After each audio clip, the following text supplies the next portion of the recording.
Do të vjojmë tani me tjera informacione, do të flasim për zgjedhjet e 11 majit, ora 12, pra mesnata e sotme, është afati fundit i dorëzimit të listave të kandidatëve për deputet nga partitë politike të cilat marrin pjesë në këto zgjedhje. Më gjërësisht, ne do diskutojmë me analistin, gazetarin zotin Ben Andoni. Zoti Andoni, përshëndetje, mirë se erdhët. Përshëndetje dhe mirë se gjej. Atëherë, për ta nisur edhe bisedën, në njërën anë Partia Demokratike zhvilloi primaret garën brenda partisë, ndërkohë sërish do të jetë në një farë mënyrë kryetari i cili do të vendosë për emrat, cili do të jetë në listën e hapur, cili në listën e mbyllur. Në anën tjetër, në Partinë Socialiste, ata që kanë marrë të paktën një mandat deputeti nuk do të jenë në listat e sigurta apo në listat e mbyllura. Si i cilësoni këto zhvillime?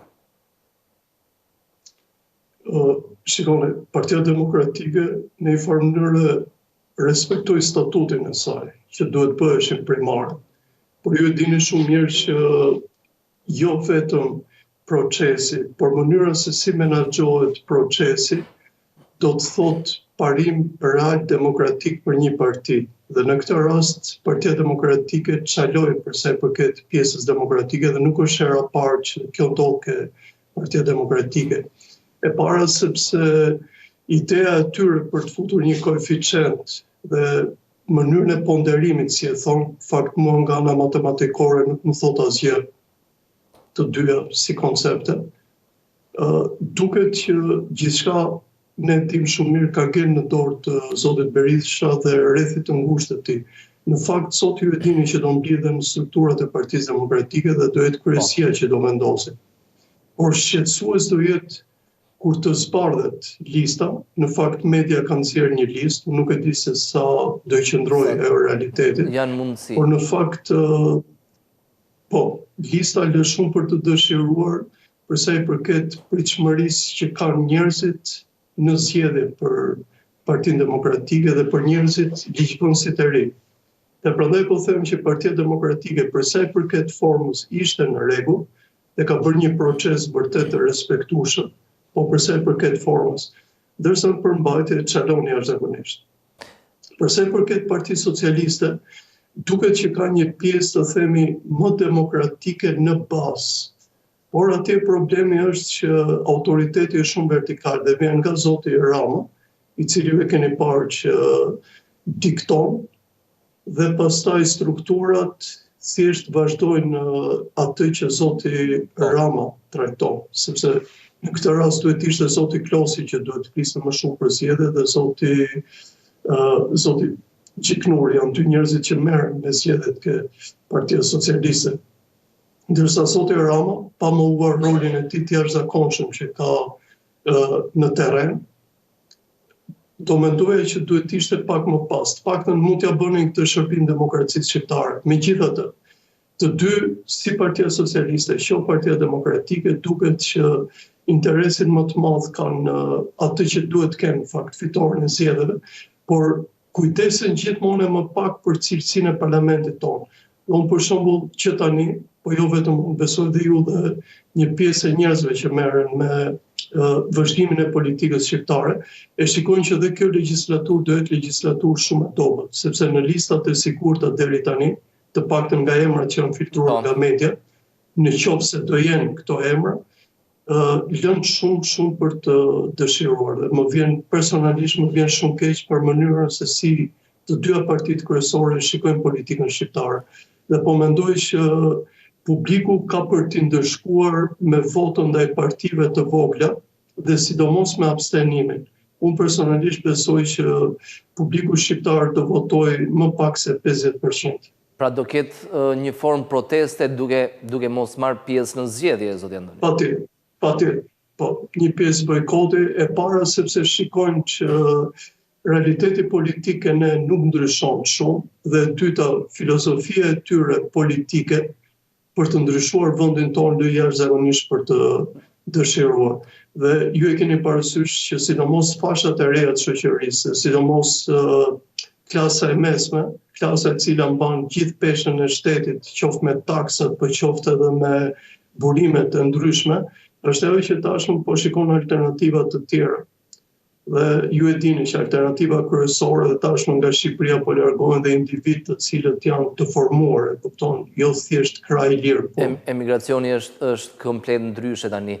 Zoti Andoni, në lidhje me listat e hapura, listat e mbyllura, pse nuk kemi lista komplet hapura dhe njëkohësisht këto listat hapura ofrojnë një konkurrencë më të mirë, sjellin një cilësi më të madhe deputetësh në kuvend? Shikoni, është një handikap shumë i madh që ne duhet ta pranojmë, që publiku jon akoma lë shumë për të dëshiruar në pjesën demokratike. Është e vërtetë që listat e hapura është forma më demokratike, sepse të themi zgjedhja e individëve dhe demokracia ushtrohet nga poshtë lart. Por duke pasur parasysh ndërtimin e shoqërisë tonë, më vjen keq ta them në pjesën rurale dhe në pjesën e lokaliteteve, në pjesën e provincës, kemi gjithmonë më shumë të themi atë inercinë e klaneve, inercinë e fisëve, inercinë të themi të një besimi e cila nuk justifikohet me atë që kanë sjellë politikanët. Dhe kjo do të thotë që në listat të hapura mund të penetrojnë njerëz të cilët janë shumë për dëshiruar.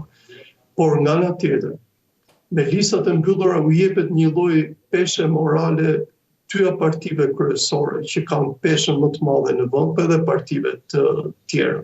Ajo që duhet ju them personalisht është që këtu duhet fillon të respekti politikës për individin shqiptar. E para që në listat e mbyllura jo të ishin besnik, po të ishin individ për shumë intelektual që në terren tjetër, për shumë që intelektuali nuk merr shumë vota, por në parlament ai të nderon qoftë për mendimin, qoftë për problematikat që sjell dhe qoftë për problematikat që shtron për zgjedhje. Një gjë e tillë po ta shikoni me kujdes ke Partia Demokratike, ke lista lë jashtëzakonisht shumë për dëshiruar. Ke Partia Socialiste do e shikojmë nesër, ndërsa kam parë diçka shumë interesante ke partitë e vogla që thonë që do jenë shumë fleksibël për të kaluar individët e listës së hapur, pastaj për të kaluar në pjesën nëse fitojnë, t'i kalojnë ke pjesa e listës së mbyllur, domethënë do ketë dorëheqje të këtyre individëve për të lënë krahun individëve të cilët janë në listën e hapur. Dhe kjo mendoj është një gjë e mirë për ta, është për herë të parë një qasje demokratike, por do të shikojmë mënyrën dhe këtu dua ta ndaj me ju këtë. Nuk është momenti që ata po mobilizohen për këto zgjedhje. Forca e tyre do jetë mbas zgjedhjeve. Që çfarëdo rezultati që të kenë, ata duhet vazhdojnë që t'i tregojnë njerëzve që ata vazhdojnë. Alternativa e tyre vërtet s'ka fituar, por ata janë të hapur që të vazhdojnë përpjekjen. Zoti Andoni, do diskutojmë pak më vonë në lidhje me partitë jo të vogla, por të reja më së shumti, sepse të vogla ka pafund. Në lidhje me listat e hapura sërish, mendoni se lista 100% të hapura zbejnë në një farë mënyrë edhe kontrollin që kryetarët kanë mbi partitë? Kanë, por është teorikisht është e pamundur. Ju e dini që ndryshimet kushtetuese të vitit 2008 e kanë sankcionuar këtë. Dhe mbi të gjitha ju e dini që tandemi Parti Demokratike e Parti Socialiste ka për ta mbajtur gjithmonë këtë pjesën e listës së mbyllur, pa çka për shkak që zoti Berisha është treguar të themi pak skeptik ose të themi shumë demokratik kur ka thënë që duhet ta shikojmë 2008-ën. Por është e pamundur që forca e pushteteve personale të zotit Rama dhe zotit Berisha mos të funksionojë pa pushtetin rreth tyre, që është pushteti militantëve. Dhe ju e keni parë për shembull një pjesë e militantëve, ata që janë në listat e sigurta, janë nga njerëzit të cilët përtasin shumë herë pa argumenta në parlament. Janë njerëz që janë thjesht zgjatime të kryetarit, më vjen shumë keq që e them këtë. Ndërkohë që ti në parlament ke nevojë për individ të cilët të gjenerojnë, sidomos individ që kanë disa mandate si zoti Tritan Shehi. Unë për shembull në këtë mandat nuk e kam dëgjuar të thotë një fjalë pozitive për shtetin shqiptar.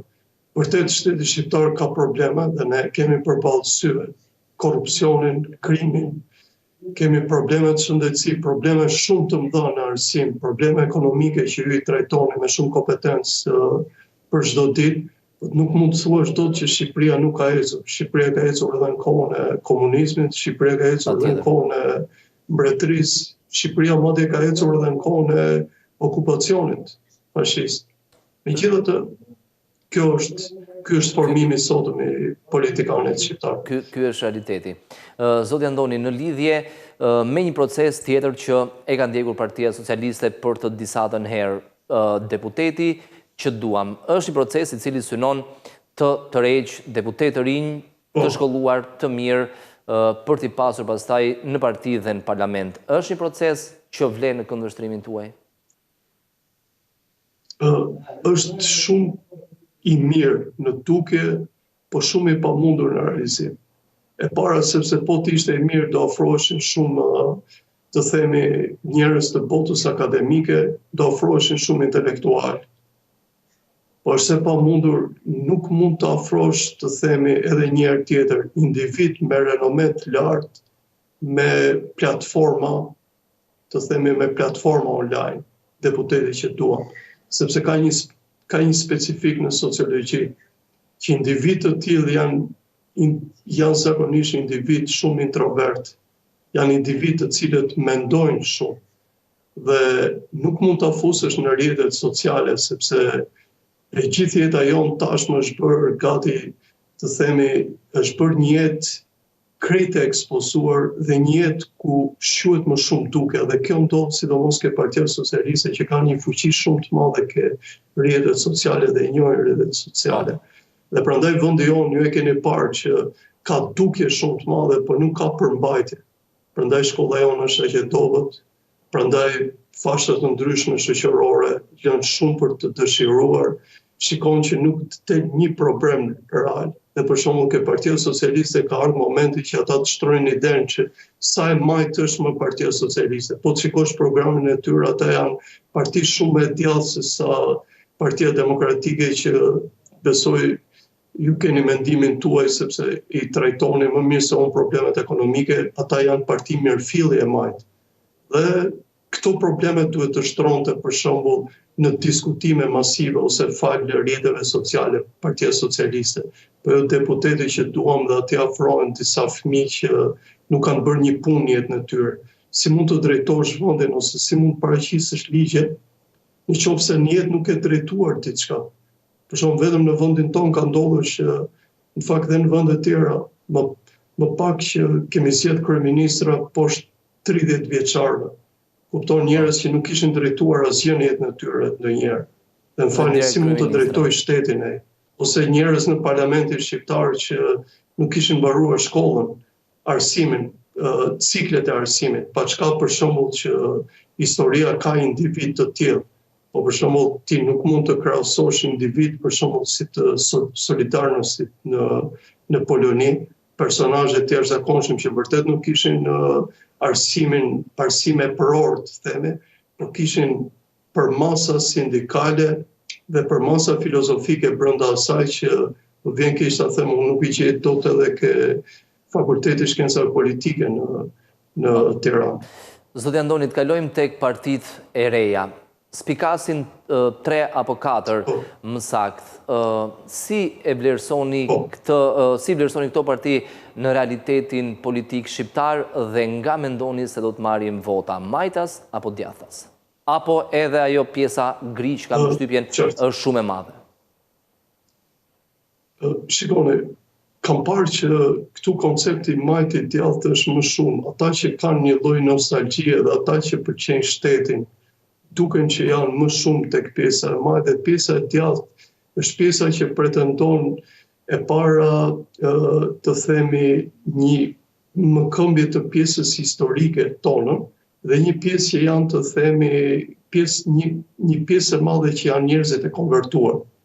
Sepse shikoni që nga zoti Berisha dhe tjerë kanë qenë funksionarë të asaj kohe, po shikoni dhe shumë individ për shembull që pretendojnë që janë të djathtë dhe për shembull trashëgimia e tyre familjare është trashëgimi mirëfilli e majt për mos thënë e majt gati afër diktaturës për herët e reale që bëri atë që bëri në Shqipëri. Dhe shikoj shumë pak bërtham të djathtë në vendin tonë. Dhe kjo ndarje e madhe që ne është një ndarje e cila nuk është ndarje logjike. Dhe kjo më shqetëson shumë sepse nëse keni parë gjithmonë më shumë që në partitë kryesore fryhet shumë një tezë e cila ka dalë në oboret europiane dhe sidomos tek të themi në partitë e lindjes që thonë që tashmë nuk ka ideologji. Jo, ideologjia nuk vdes. Ideologjia nuk vdes dhe në bas të ideologjisë ti ngren vizionin se si do drejtohet vendi. Dhe këtë e shikoj ke vendi jonë që janë më shumë dy kampe të cilat kundërshtojnë njëra tjetrën, dy kampe që nuk kanë as respekt për trashëgimin, por nuk dinë vërtet përkatësinë të majtë ose të djathtë. Dhe më shumë ju e dini që përpjekja më e madhe është përpjekja interesash, sepse ju e dini cila dojë që do vinë fuqi ose po të ketë rokat, administrata jonë do shkundet nga themelet, që një mendim nuk është e keqe, por për shembull iket masive nga puna siç ka ndodhur me ardhjen e Partisë Demokratike dhe diçka më pak me Partinë Socialiste, më besoni që janë shqetësuese për një shoqëri, janë transe për një shoqëri. Dhe kur këto po ndodhin tani në Shtetet e Bashkuara të Amerikës, harrojeni Shqipërinë që të kemi në një lartësi të tillë që. Zoti Andoni, dhe për ta mbyllur bisedën, me partitë e reja do të kemi një opozitë, ju e thatë që rëndësia është pas zgjedhjeve, rëndësia e partive të reja. Do të jetë një opozitë më e fortë, më e mirë, më e larmishme? Në qoftë se do arrijë në parlament, po. Dhe në qoftë se do jenë konsekuent të mendimit të tyre, në qoftë se do jenë gjithmonë më të qartë në ideologjinë e tyre, dhe mos të mbasin kohë duke marrë me Berishën, me Ramën, po, patjetër. Patjetër dhe më besoni sikur një grup parlamentar të krijohet me 6-7 individ, të cilët të kenë për shembull, të kenë dhe ka një ideologji afër, sepse për shembull shikoj këtë konglomeratin që është ke zoti Berisha, që është pa ideologji, që është i çuditshëm.